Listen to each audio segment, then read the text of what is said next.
বিশ্বনবীর কিন্তু টাকা পয়সা ছিল না, জানেন? ছাগল চড়াতো। Cowboy, cowboy. We said, look, the Prophet of Islam, he married a businesswoman.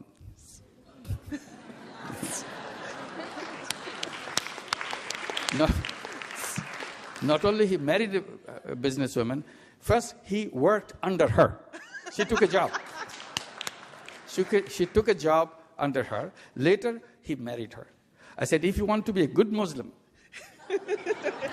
আমাকে কেউ মিজানুর রহমান আজহারীর বিরুদ্ধে লোক বলে গালিগালাজ করবেন না দয়া করে।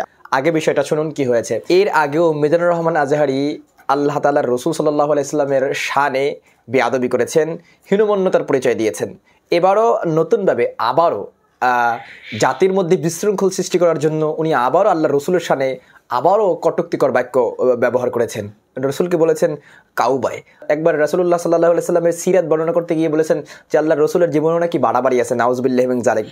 আবার আরেকদিকে আম্মাজান খাদিজাতুল কুবরা রাদিয়াল্লাহু আনহা সম্পর্কে বলতে গিয়ে বলেছেন যে উনি নাকি তালাক খাওয়া 3বার তালাক খেয়েছে।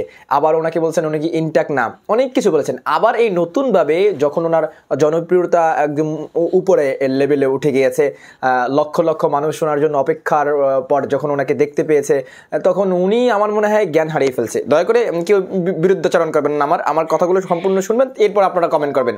আমার মনে হয় উনি এত লোকের আঞ্জাম দেখে উনি জ্ঞান হারিয়ে ফেলছে, পরে কি নাকি বলে ফেলবে ও নিজে তা নিজেও জানে না। যাই হোক না কেন, এবার ওনাকে ক্ষমা চাইতে হবে অবশ্যই। উনি আল্লাহ রসুল সাল্লাল্লাহু আলাইহি সাল্লামের শানে চরম বেয়াদবি করেছেন।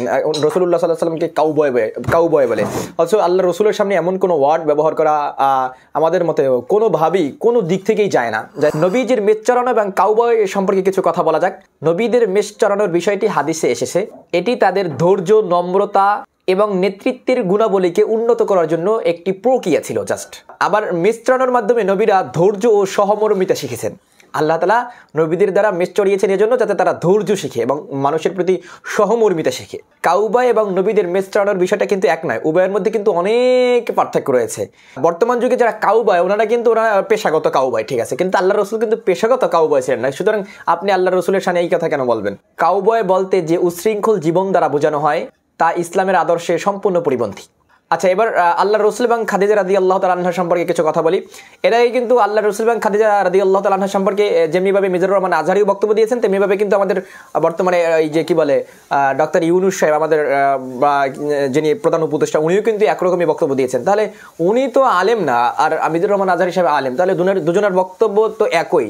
তার মানে কি, উনি যেহেতু আলেম, ওনার বক্তব্যটার ওনার ওয়ার্ডগুলো একটু ভিন্ন হওয়া উচিত ছিল, কিন্তু ওনার বক্তব্য যা কি বলে ডক্টর ইউনুসের বক্তব্য সমান হয়ে গেছে, যেগুলো আপনারা ফার্স্টে শুনে এসেছেন।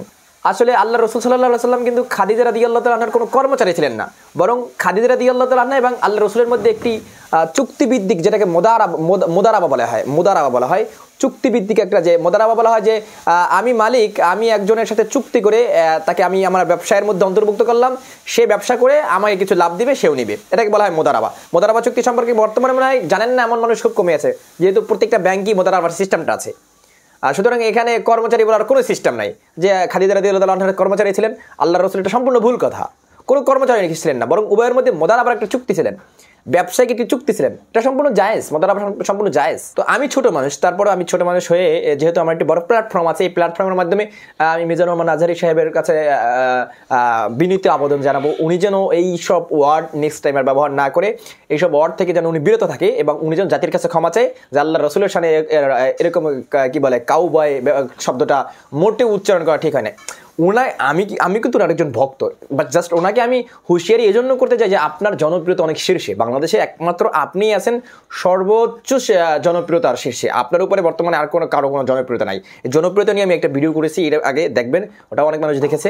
যাই হোক না কেন, তো এই বিষয়টি নিয়ে বেশি কথা বলবো না, জাস্ট ওনাকে আমি এই কথাটা বলতে চাই যে আপনি অতি দ্রুত ক্ষমা চাবেন আর আপনার এই জনপ্রিয়তাটা আপনি দীর্ঘদিন যাবত ধরে রাখবেন, যাতে আপনার মুখ থেকে কোনো নবীদের বিদ্বেষী, নবী রাসূলদের বিদ্বেষী বা নবীদের শানে যায় না এমন কোনো হীনমন্যমূলক বাক্য বা এমন কোনো নবীদের শানে মানে আঘাত হানে এমন কোনো বাক্য আপনার মুখ দ্বারা যেন আর কোশ্চিনকালও বা সামনে কখনোই চয়ন না হয়। এটা আমাদের আপনার জনস্রোত, আমরা হচ্ছি আপনার শ্রোতা, আপনার সাধারণ শ্রোতা হিসেবে আপনার কাছে আমাদের রিকোয়েস্ট, আপনি আল্লাহ রসুলের শান মান নিয়ে কোনো কথা বলবেন না, বা আল্লাহ রসুলের যখন জীবনী আপনি বলতে যাবেন, যখন আল্লাহ রসুল সাল্লাল্লাহু আলাইহি ওয়াসাল্লামের সিরাত যখন বর্ণনা করতে যাবেন তখন একটু হুঁশিয়ারের সাথে, একটু সতর্কতার সাথে আপনি রাসূলের জীবনী বর্ণনা করবেন। কারণ রাসূলের জীবনী কিন্তু ভাই খুব মারাত্মক একটি জিনিস।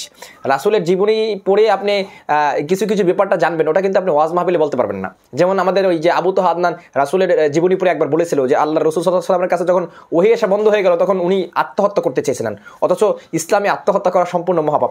নবীরা তো পাপ করেই না, বরং পাপের ভাবনাটা তাদের মস্তিষ্কে আটসাটাও একটা মানে অপরাধ।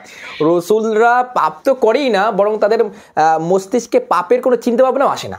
তো সেখানে আত্মহত্যা এত বড় একটি পাপ, সেই পাপের কথা কেন আপনি বলেছেন? যাই হোক না কেন, এই উনি কিন্তু এই ভুলটা করেছিলেন। হ্যাঁ, রসুলের সিরাতে আছে কথাটা, এই জন্য আপনি জনসামর্থ্য এটা বলবেন না, এটার আবার হেকমত আছে, এটার আবার আলাদা প্রজ্ঞা আছে, এগুলো মেনটেন করে চলতে হয়। তেমনিভাবে আল্লাহ রসুলের জীবন আদর্শ যদি বর্ণনা করতে চান একটু ভেবেচিন্তে বর্ণনা করবেন, যা আসে হুট করে তাই বলে ফেললে হবে না।